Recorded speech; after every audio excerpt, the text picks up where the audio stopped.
sommes 12 cardiologues pour 10 millions d'habitants.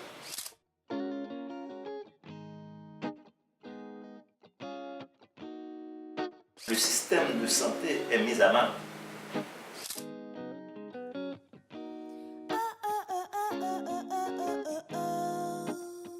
Ils ont vraiment très peu de matériel.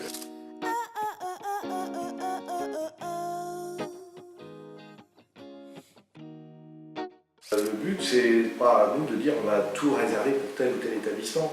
Le but, c'est vraiment d'essayer d'aider tous les établissements. L'avenir seul n'est pas beau.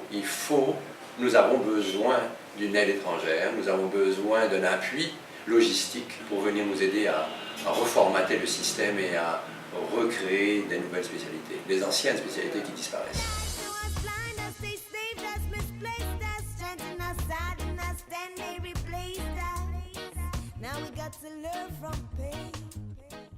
Il n'existe pas, dans l'état actuel du pays, une structure en privé qui offre une salle de soins intensifs.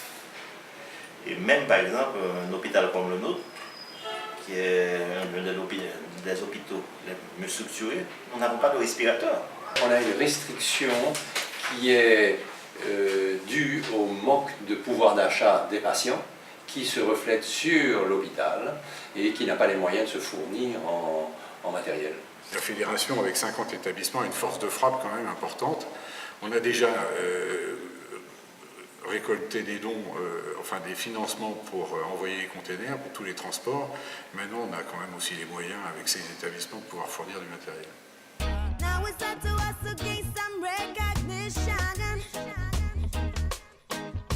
Il y a des spécialités, par exemple, qui disparaissent dans ce pays.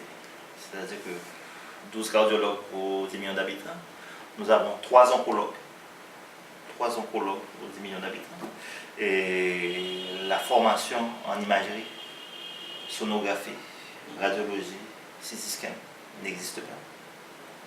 Donc, toutes ce sont des spécialités appelées à disparaître.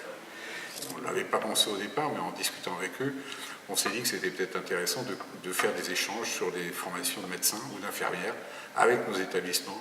Et ça, c'est quelque chose qui peut aussi apporter un plus et qui permet aussi d'avoir une vision à long terme et qui peut rendre très fort ce lien qu'on peut créer avec eux. Il n'y a aucun technicien, il n'y a aucun biotechnicien en Haïti, ça n'existe pas. Il y a des hôpitaux, il y a un appareillage parfois complexe. Il n'y a personne qui puisse intervenir à ce sujet.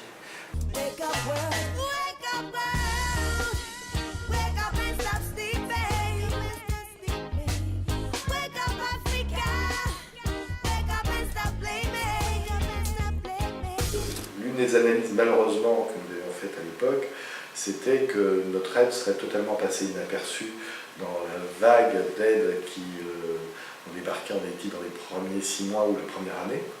Alors les ONG, ça a été la grande pierre d'achoppement. Quand ils sont arrivés, on en avait besoin, c'est évident.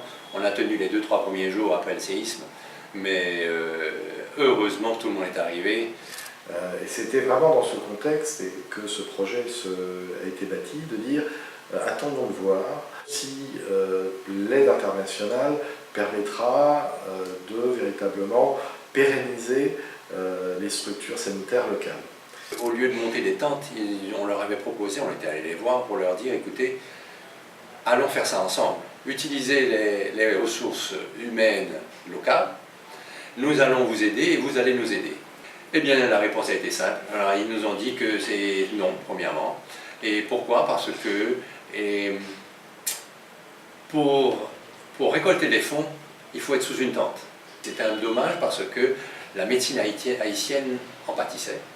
Et qu'un jour, le jour où ils s'en iront, on aura un prix à payer qui sera beaucoup trop élevé.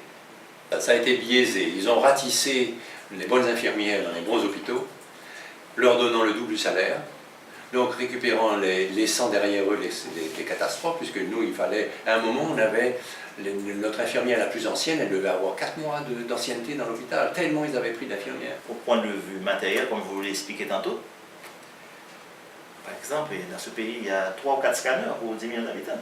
Oui. Et un hôpital comme le Canapé Vert, qui est l'hôpital actuellement le plus en pointe au point de vue privé, ne peut pas se permettre d'acheter un CT scan. Nous n'avons pas de RMI non plus. Et pas d'ambulance dans un hôpital. Ce qui est inconcevable. Gonna make a change for once in my life. It's gonna feel real good. Gonna make a difference. Gonna make it right. Nous avons rencontré des praticiens vraiment de grande qualité et voulant certainement en sortir. Et c'est ce qui nous pousse aujourd'hui à continuer cette mission et essayer de l'amener jusqu'au bout, parce que je crois que pour eux, on peut y aller, on peut compter sur eux. Et derrière, ça ne sera pas du one-shot, ça sera vraiment quelque chose qu'on peut construire avec des gens qui sont prêts à faire ce qu'il faut pour faire fonctionner le système. Mes parents sont d'origine haïtienne, je n'ai pas vécu, j'ai eu la chance de vivre en Europe, d'avoir une éducation européenne, de faire une carrière professionnelle en Europe. Je suis un privilégié, je me considère très honnêtement comme un privilégié, et c'est vrai que dans ce contexte, on se dit si on peut aider, ne fût-ce qu'un peu, ça me fait toujours penser à cette phrase de Kennedy, ne te demande jamais ce que ton pays peut faire pour toi, demande-toi ce que tu peux faire pour ton pays.